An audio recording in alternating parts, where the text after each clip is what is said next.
Okay, that's it. I'm deciding this one is this one. And that's for me.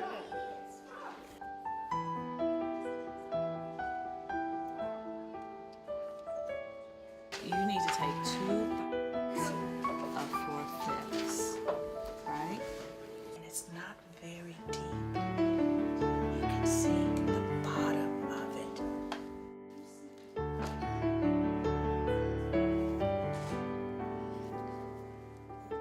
Let's switch these words around. How would you read that phrase now? Imagine a school where children can progress at their own pace, regardless of their ability, where each child is provided the opportunity to make decisions about what she wants to know and when to move on to another subject. Imagine a school that teaches every subject with hands-on materials, allowing children to absorb information using all their senses. Imagine a school that is a true community of learners, where children actually teach and learn from each other, as well as the adult, and assume their share of responsibility for maintaining the classroom environment.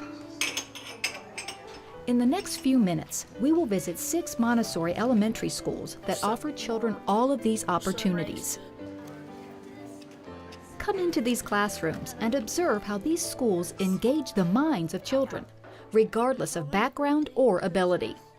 As we watch these children work, we will introduce you to some of the basic elements of elementary Montessori schools, including hands-on materials, multi-age learning communities, cooperative learning, self-paced, self-initiated learning, uninterrupted work time, and respect and appreciation of other cultures and classmates.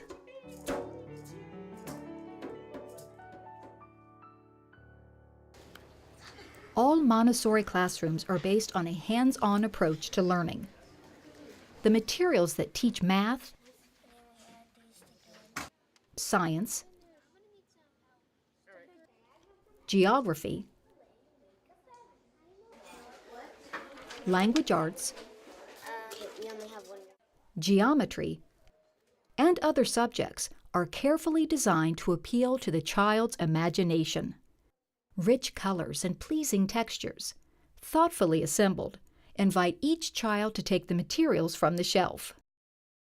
As the child becomes comfortable with the basics of math, the materials become increasingly abstract and complex, helping the learner to understand first the patterns of addition, subtraction, multiplication, and division, and then building to the complexities of squaring and square root, cubing and cube root.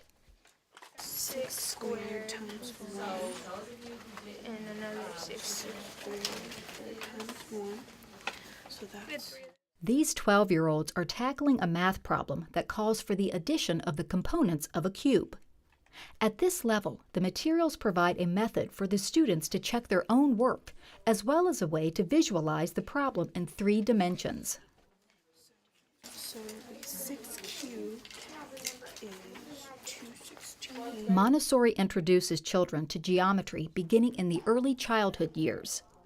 The repetition encourages children to assume responsibility for their own learning, creating a greater self-confidence as they recognize and correct their own errors. And Maria Montessori really emphasized the teacher not dictating what the child learns, but that the child can find out for themselves, whereas they guide their learning. Learning math through the stamp game or the beads, and language through the big black triangle for nouns, for parts of speech. Those all give very tangible representations of what may be not a concrete thing. What are the 3 articles that we use? A and the. The parts of speech are represented by symbols in elementary Montessori.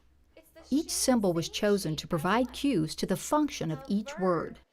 We're going to learn a new grammar symbol today, and in order to do that, I'm going to show you this. What do I have here in my hand? A ball. The notion of the verb is introduced with a red ball, full of action and motion. And I think that is really great when you're so young to have that when, you know, young people are so visual and very hands-on. What are you?